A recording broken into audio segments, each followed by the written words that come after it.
What if the strongest material ever discovered on Earth wasn't forged in a laboratory, wasn't engineered by scientists with billion-dollar budgets, and wasn't made from steel, carbon fiber, or anything synthetic at all? What if it was made by a living creature, one so small you could miss it entirely, sitting in the palm of your hand? Scientists have confirmed it, tested it, and they still can't fully explain it. A material that makes Kevlar look fragile, that outperforms titanium weight for weight, produced by a spider the size of your thumbnail. What is this material? How does something so small create something so impossibly powerful? And why could the answer change the future of medicine, warfare, and engineering forever? Stay with me, because everything you think you know about strength is about to be completely redefined. And to understand how all of this is possible, you first need to meet the architect herself. Her name is Caerostris darwini, the Darwin's bark spider. She was discovered in Madagascar in 2009, the same year the world was celebrating the 200th anniversary of Charles Darwin's birth, a fitting tribute to the man who taught us that nature is far more ingenious than we ever imagined. And yet, she almost went unnoticed entirely. A researcher, walking along the banks of a river in the Madagascar rainforest, nearly walked straight past her. She is, after all, just 1.5 centimeters long, brown, unremarkable at first glance, not venomous, not aggressive, practically invisible against the bark of a tree. This is not the apex predator you were imagining.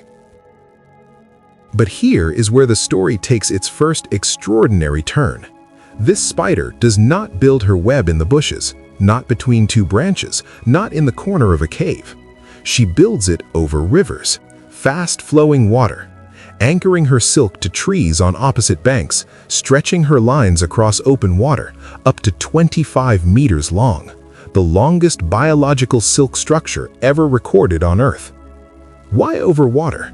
How does she even cross to the other side? And what exactly is she building out there? To answer those questions, we need to step closer and look at what she actually constructs. Imagine building a suspension bridge, not with steel cables and construction crews, but alone, in the dark, using thread thinner than a human hair, across a river the length of a basketball court. And imagine doing it in a single night. That is exactly what the Darwin's bark spider does. Her web can span up to 2.8 meters across, the largest orb web ever recorded in the history of arachnology.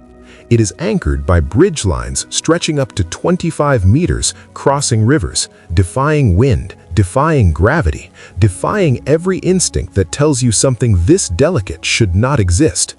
And it works, spectacularly. A single web can hold more than 30 insects simultaneously, caught mid-flight over flowing water with no chance of escape. Prey that is sometimes 20 to 30 times the spider's own body weight, all suspended in a structure she built from her own body.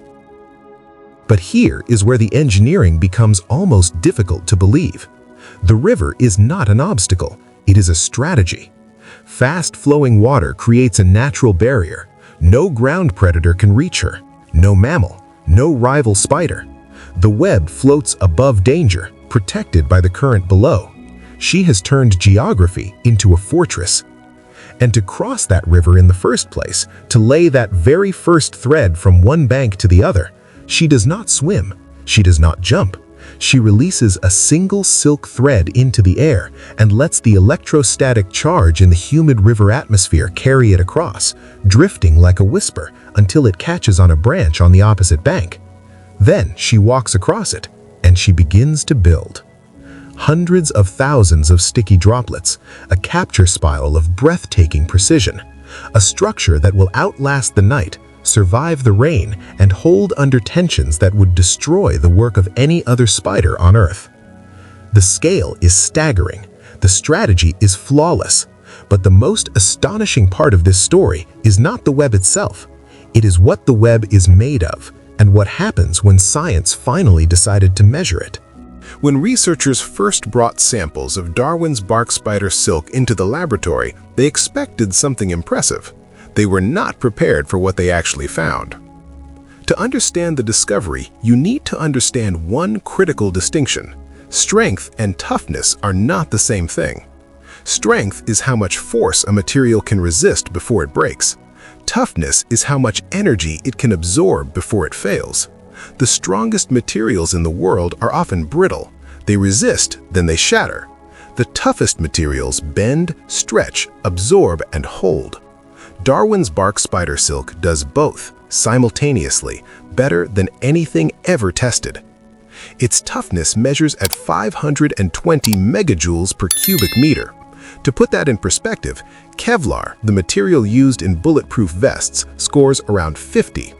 The dragline silk of other spider species, already considered extraordinary by scientific standards, reaches approximately 160. Darwin's bark spider silk doesn't just beat those numbers, it more than triples them. It is, by every measurable standard, the toughest biological material ever discovered on Earth. But how?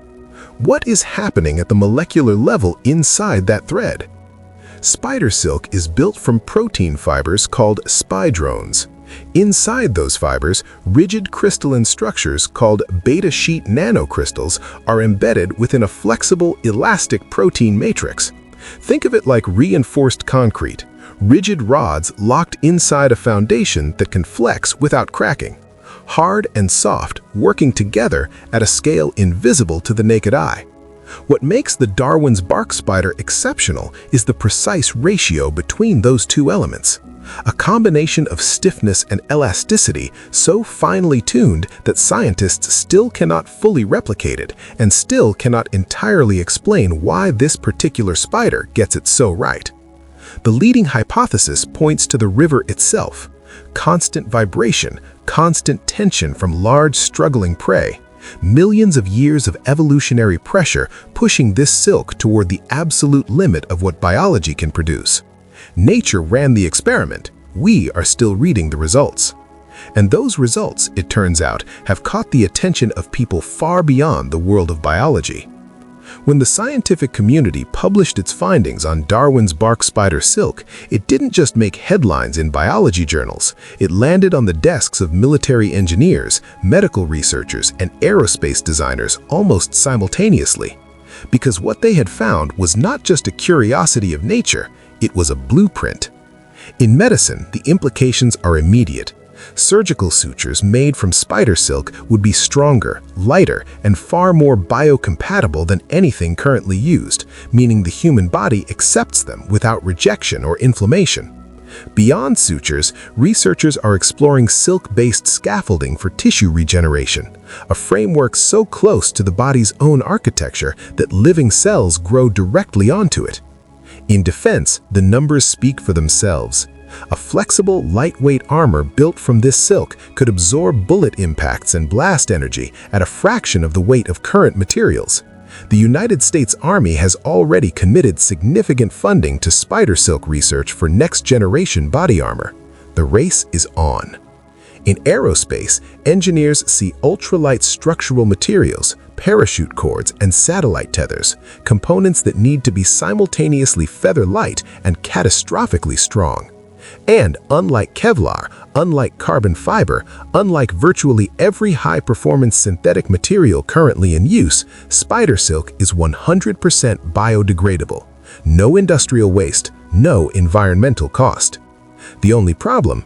You cannot farm spiders. They are too territorial, too cannibalistic. So scientists are now inserting silk-producing genes into goats, yeast, and bacteria, engineering living factories to produce what one small spider has perfected over millions of years. Companies like Bolt Threads, Spiber, and Craig Biocraft are already in the race. The spider didn't invent this material for us, but we would be fools not to pay attention. And stepping back from the laboratories and the patents and the prototypes, there is something much larger here worth considering. The Darwin's bark spider has been building these webs in Madagascar for millions of years, spinning her silk in the dark over rushing rivers, completely unobserved, long before humans existed, long before anyone thought to look. Her discovery in 2009 was nearly accidental. One researcher, one river, one moment of curiosity that almost didn't happen. And that raises a question that should genuinely unsettle you. How many solutions to humanity's greatest engineering challenges are hanging in a forest right now, waiting to be found? How many materials, structures, and systems has nature already perfected that we haven't had the humility to go looking for yet? This is the promise of biomimicry. Nature is the oldest research laboratory on Earth. It has been running experiments for 500 million years, refining every design under the pressure of survival itself. We have barely begun to read its findings. The strongest material on Earth wasn't engineered in a clean room. It wasn't the result of a government grant or a corporate breakthrough. It was spun in the dark, over a river, by a spider no bigger than your thumbnail. And it has been waiting there, perfect, silent, and extraordinary for millions of years, just waiting for someone to notice. Now that you have, the question is what you do with that sense of wonder. If this spider has taught us anything, it is that the most extraordinary things on this planet are often the ones we almost walked past. So here is my question for you. If you could use Darwin's bark spider silk for just one thing, one invention, one application, one solution to one problem, what would it be? Drop your answer in the comments below. The most creative, the most unexpected, the most ambitious answer gets pinned. If it's this kind of in-depth exploration of nature's hidden mechanisms that brought you here, I have plenty more surprises in store for you. Next time, we'll take a look at another creature that solved an engineering problem with such elegance that human architects are still struggling to catch up. Don't forget to like the video, share it, and subscribe to this channel if you're new here. See you there.